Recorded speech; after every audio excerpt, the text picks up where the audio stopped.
3번 결혼했어요. 딸들에 대한 성범죄를 저질러요. 그래서 징역 7년 선고받고 살고 나왔는데 의붓딸과 친딸을 상대로 또 성범죄를 저지릅니다. 이 처제에 대해서도 여러 차례 성범죄를 저지르거든요. 자, 이 사건 1심 징역 5년. 자, 친딸 징역 5년 살고 나와도 15살입니다. 그리고 징역 5년 살고 언제 나오냐? 내년입니다. 주변을 좀 잘 둘러보고 우리 주변에 이런 피해자가 있는지 없는지 살펴보는 그런 계기로 삼으면 좋겠습니다.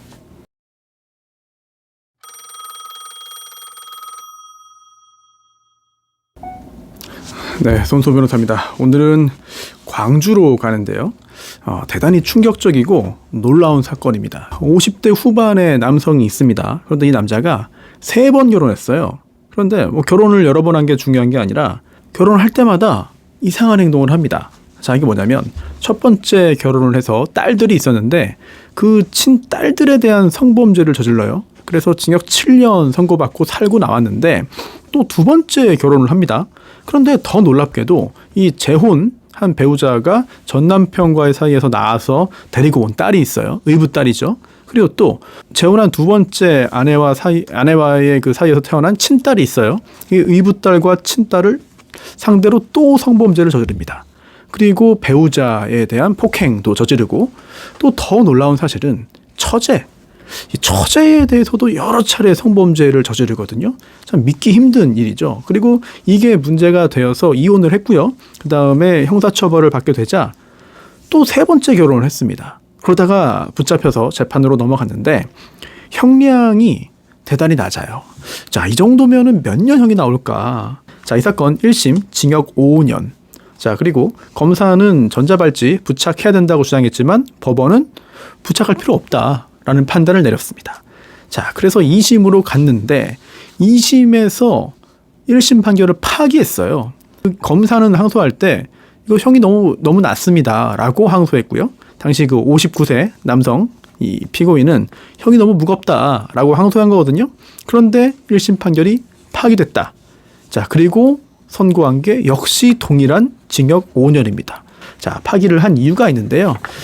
전자발찌는 부착하는 게 맞다라는 판단을 하면서 8년 동안 출소 후에 8년 동안 전자발찌 부착해라. 자, 이런 판단을 내렸고 또 여기에 더해서 아주 중요한 부분은 아닙니다만 1심에서는 아동 청소년 관련 기관 등의 5년간 취업 제한 명령 내렸는데 관련 법령을 보면은 그것뿐만 아니라 거기에 더해가지고 아동 관련 기관 그리고 또 장애인 복지시설에 대한 5년간 취업 제한도 명해야 된다라고 보았습니다. 결국 1심 징역 5년, 2심 징역 5년 이렇게 확정됐고 그래도 그나마 다행히 8년간 전자발찌 부착하게 됐는데 사실 형량은 특히 양형 판단은 실제로 그 재판을 담당한 재판부가 가장 잘했겠죠. 여러 가지 외부에서 알기 어려운 자료들을 다 종합했을 것이니까요.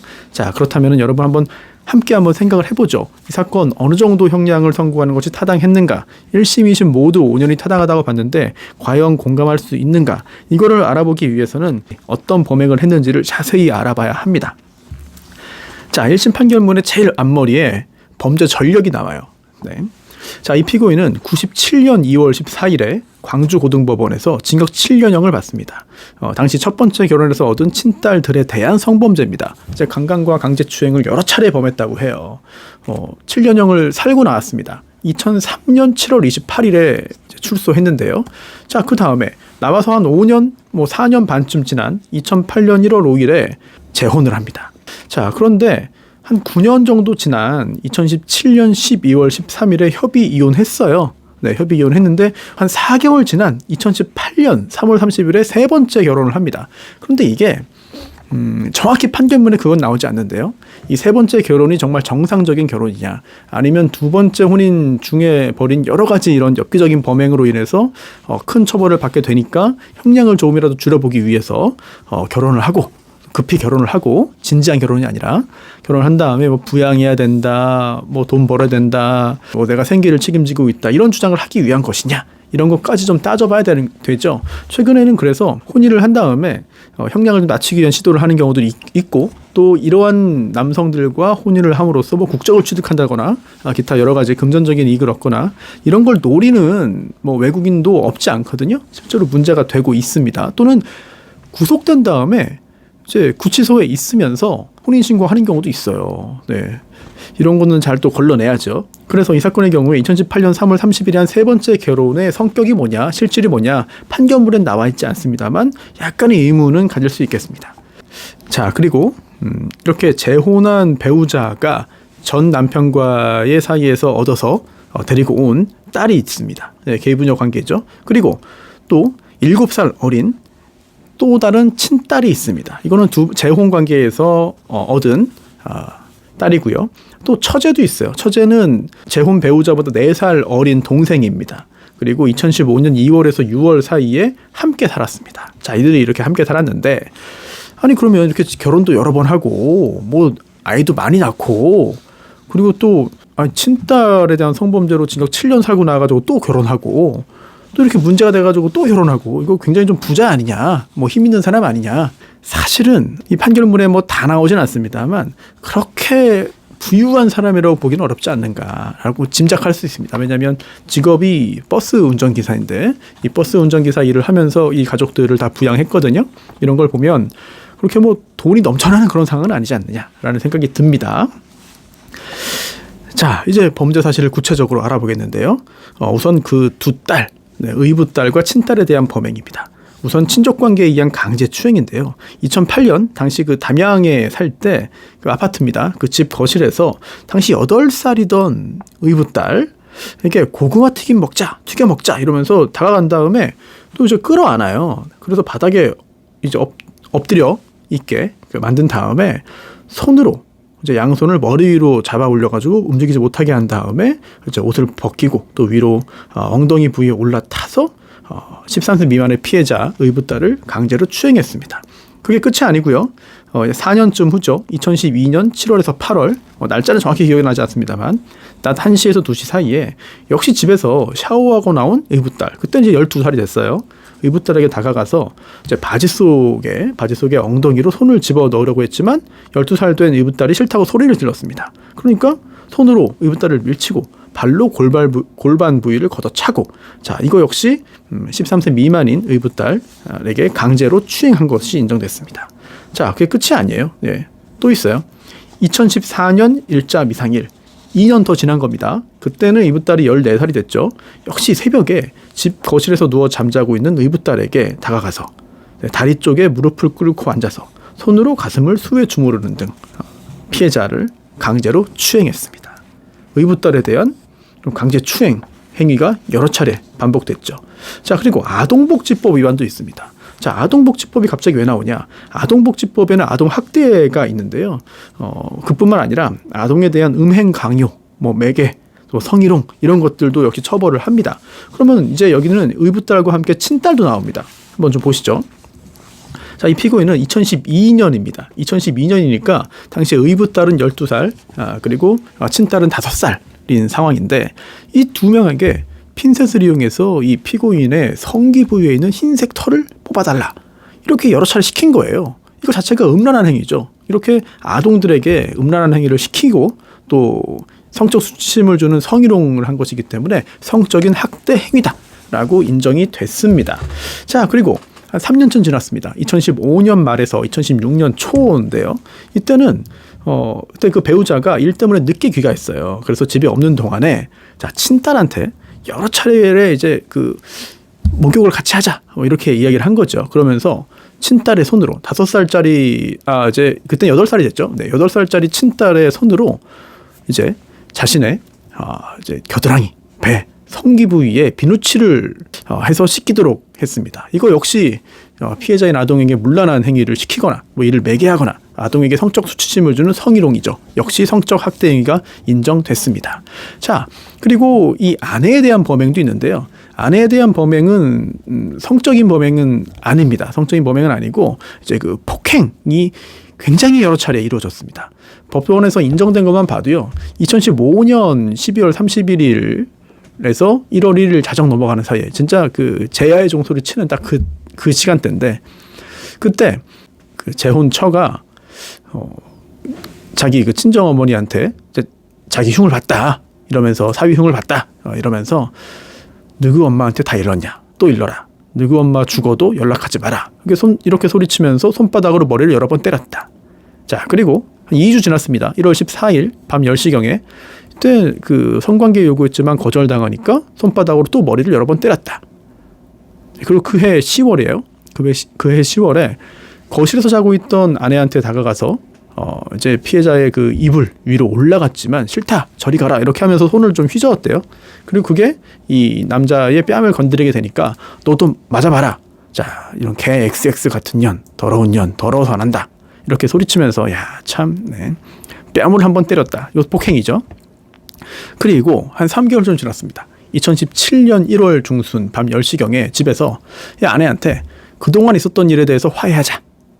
대화로 풀자. 이렇게 말을 했지만 아내가 응하지 않았어요. 그러니까 또 XX년아 이렇게 큰 소리로 욕을 하면서 손바닥으로 머리를 때려서 바닥에 쓰러지게 하고 발로 누워있는 피해자의 허벅지, 골반을 여러 차례 밟아서 폭행했다. 뭐 이것도 충격적이지만 더 충격적인 거는 바로 이 처제에 대한 범행이죠. 이게 참 보고도 믿을 수 없고 듣고도 믿을 수 없는 그런 일들이에요. 자, 2015년입니다. 2015년 3월인데요. 자, 이 2015년 3월이면은 자기 딸 8살짜리 친딸한테 그렇게 목욕 같이 하자 그래가지고 자기 몸에 비누칠을 강제로 시킨 그때가 2015년입니다. 네.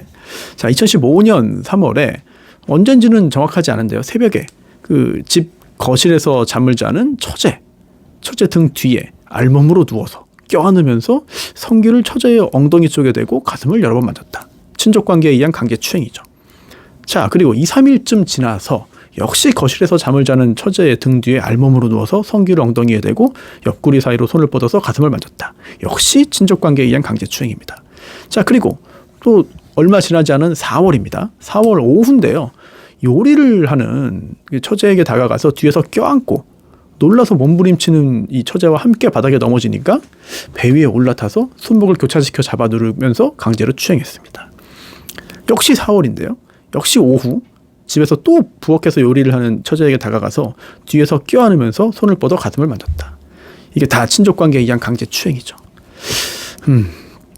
그리고 또 조금 지난 2015년 5월에는 거실 소파에 앉아서 TV를 보는 피해자 처제에게 알몸으로 다가가서 처제 나랑 한번 하자 이렇게 얘기하고 거부하고 밀어내니까 양팔을 붙잡아서 바닥으로 눕혀서 반항하지 못하게 한 다음에 위아래 옷을 벗기고 강간을 했지만 처제가 강하게 저항을 했어요. 손으로 피고인의 이제 발기된 성기를 움켜쥐고 너 죽이고 나 죽는다 이렇게 무릎으로 성기 부위를 차면서 강하게 저항하니까 결국 미수에 그쳤다. 자, 이런 범행 판결문에 있는 걸 그대로 읽어드린 건데 참 믿을 수가 없죠. 네. 그리고 첫 번째 친딸들에 대한 강간과 강제추행으로 징역 7년형을 선고받고 복역하고 나와가지고 또 이제 재혼을 해서 재혼을 통해서 만나게 된 의붓딸 또 그 사이에서 얻은 아주 어린 친딸 뿐만 아니라 잠시 함께 산 이 처제까지 다 성적인 범죄의 대상으로 삼은 거잖아요. 네, 참 믿기 힘든 일입니다.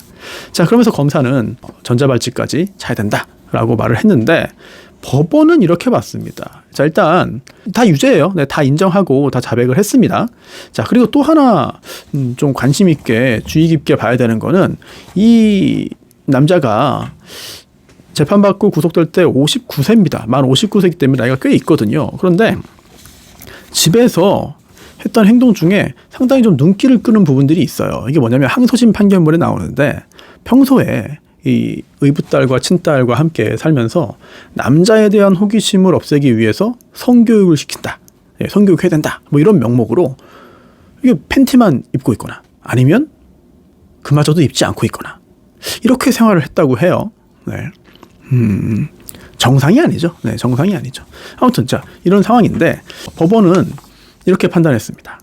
자, 법률상 처단형의 범위는 이걸 다 종합해 보면은 징역 3년 6개월에서 22년 6개월이다.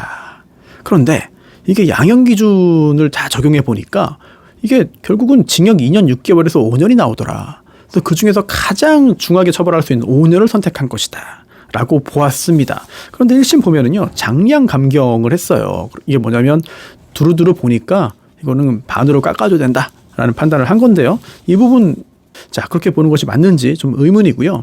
자, 그렇다면 이제 1심 법원에서 징역 5년형을 선고한 구체적인 이유를 좀 봐야 되겠죠. 죄질이 지극히 나쁘고 사회적 윤리적 비난 가능성이 크다고 봤습니다.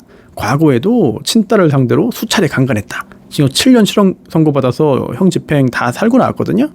징역 7년 선고받아서 복역하고 나왔는데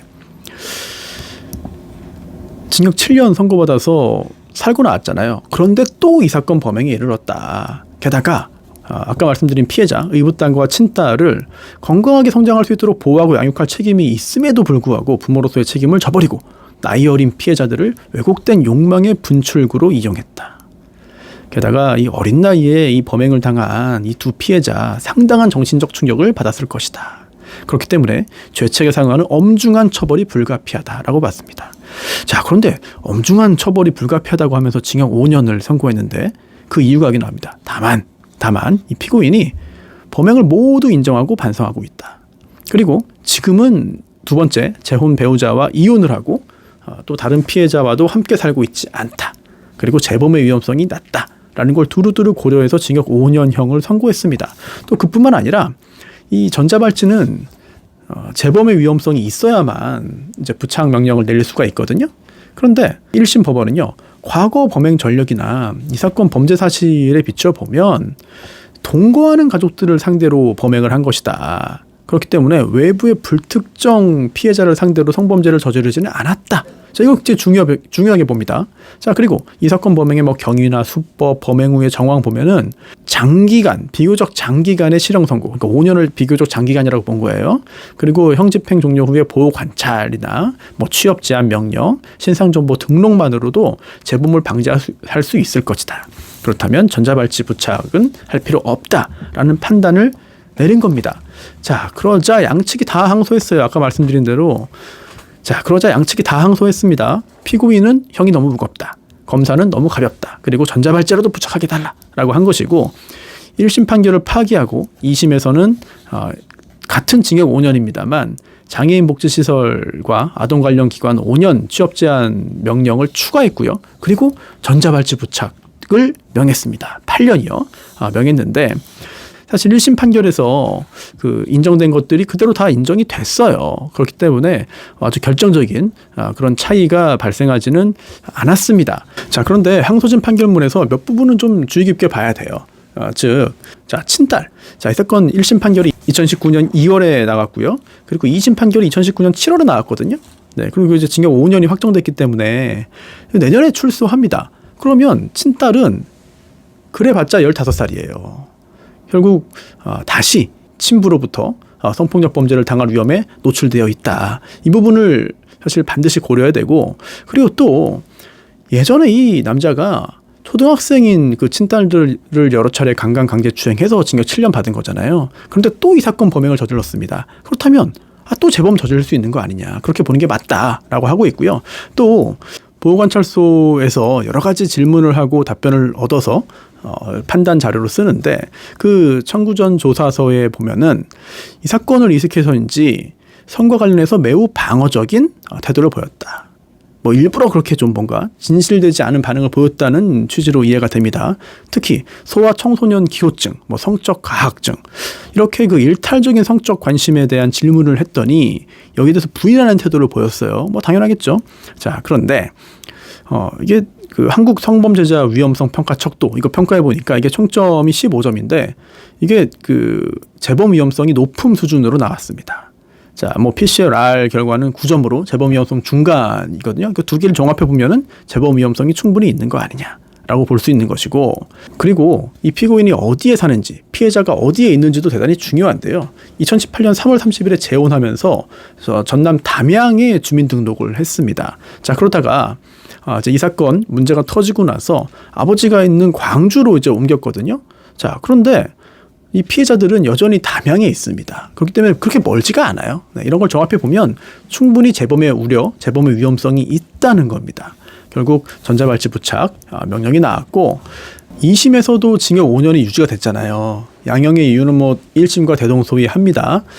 그러면서 이 사건 범행 모두 인정하고 반성하고 있다. 또 버스 운전사로 일을 하면서 가족을 부양해 왔다. 기타 이런 조건들을 다 감안해서 엄중한 처벌이 필요하다고 하면서도 징역 5년형을 선고했습니다. 자, 참 빠르게 이 사건 판결문에 나와 있는 여러 가지 사실관계, 범행의 배경, 그리고 구체적인 범행 사실과 수법 등을 알아봤는데, 사실 이 판결문이라고 하는 게 굉장히 건조할 수도 있습니다만, 이 건조한 어떤 여러 가지 표현들 사이사이에 약간의 상상력을 가미하면 대단히 다양한 상황들을 상상할 수 있고 또 느낄 수도 있습니다. 자, 특히 이거는 이 판결은 이제 피고인에 대한 거잖아요. 즉 59세의 이 남성에 대한 건데 여러 피해자가 있어요. 그리고 이 피해자들은 정말 쉽게 상상하기 힘들 정도의 충격을 받았을 겁니다. 피해자들, 특히 나이 어린 친딸 같은 경우에는 이제 10대인데 아직 뭐 사춘기에 있는 그런 상황인데, 참 앞으로 어떻게 이 피해와 어떤 충격을 극복할지 굉장히 좀 걱정스럽습니다. 자, 오늘은 이제 광주 담양에서 오늘은 전남 담양에서 발생한 굉장히 좀 믿기 힘든 성범죄를 알아봤고요. 자, 우리 주변에 이런 사건이 발생하고 있다. 자, 그리고 언론에 보도되지 않았지만 실제로 상당한 건 실제로 그리고 언론에 크게 보도되지 않고 있지만 우리 주변에서 이런 충격적인 일들이 계속 발생하고 있다는 점을 말씀드리고 싶고요. 이런 점을 알아야 우리가 주변을 좀 둘러볼 수 있습니다. 그래서 내가 가해자가 되지 않도록 노력하는 건 당연할 테고요. 또 내가 피해자가 되지 않기 위해서 주의를 해야 되는 것이고, 여기에 더해서 주변에서 이런 일들이 생긴다면은 빨리 파악을 하고 빨리 법적인 사법적인 조력을 좀 해줄 필요가 있어요. 그래서 주변을 좀 잘 둘러보고 우리 주변에 이런 피해자가 있는지 없는지 살펴보는 그런 계기로 삼으면 좋겠습니다.